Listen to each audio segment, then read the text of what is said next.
When it comes to playing Pokémon Showdown, I can definitely say I've got a lot to learn.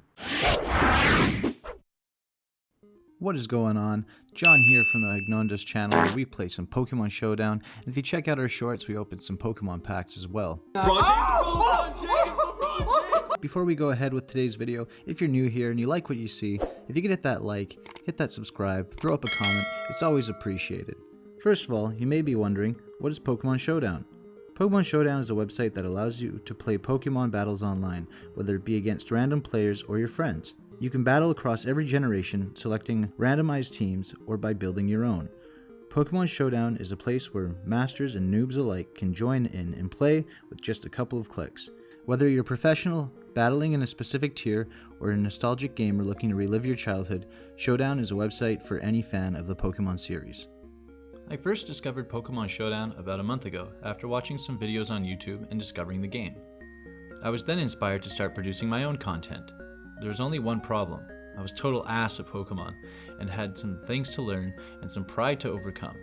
So, here are some of the things I learned and some of the preconceptions I had to drop in my first month of playing Pokémon Showdown. Some of the key things to note before we get started, just so you have some context about me and where I'm coming from. 1. I was born early enough to participate in Gen 1, but I grew up more with Generation 2, and those were the games I played religiously. I'll often go back and play those. I stopped playing around the time Gen 3 came around, as Yu-Gi-Oh! And Beyblade and other things were coming into my life, and just overall age.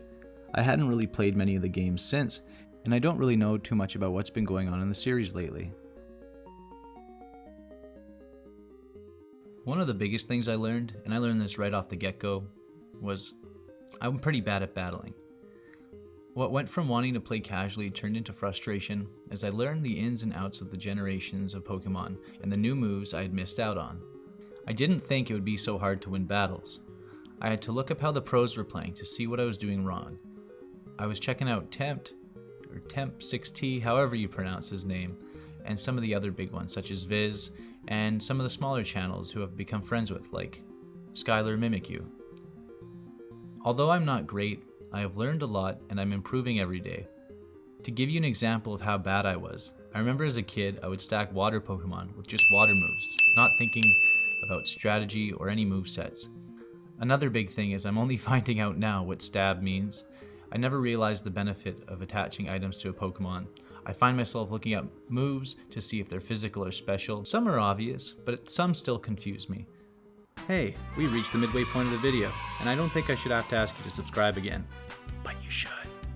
But actually, what I want to ask you is, who do you think I should use in my next battles? It can be any Pokemon.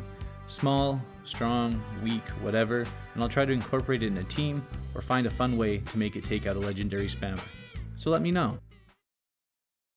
This next one is kind of what inspired me to start making videos actually. There's some straight up angry people out there, otherwise known as salty or toxic, or sometimes they're just noobs, legendary spammers. If you've seen everybody else's videos, you've definitely seen people cry their fair share of salty tears. When battling, some people are just chilling and will leave as quick as they enter, usually with nothing to say. Some people end up becoming friendly rivals because of a good fight. Often you'll get a rematch, but it's out of respect and it'll end as a friendly good game. Then there are the salty, toxic players. A salty player is someone who comes in cocky and arrogant and slowly becomes enraged after realizing they are losing to a level 1 Magnemite. Yes, it can happen. Their rage turns to insult or accusations of cheating and so on. A salty player is always fun to play against, if you're winning. I don't see salty players too often, but if you watch some of the other big YouTube channels, you can watch your fair share of salty videos. One of the biggest hurdles I had to overcome was my love of Generation 1 and 2. I was a Gen 1 and 2 purist for way too long. I used to sit there all stubborn with my arms crossed, not wanting to give the other games a try because I thought I was too good for them. I would sit there thinking Pokemon designs were only getting worse and worse. Then I took a hard look at Voltorb. I'm only now learning about special abilities, apparently they were introduced in Gen 3, and other things, such as the lingo, which I don't really know too well. I'm just now learning the terminology and often have to Google half the terms I see.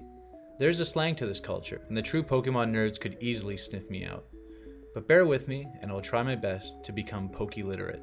So these are some of the realizations I've come to over my first month of playing Pokémon Showdown.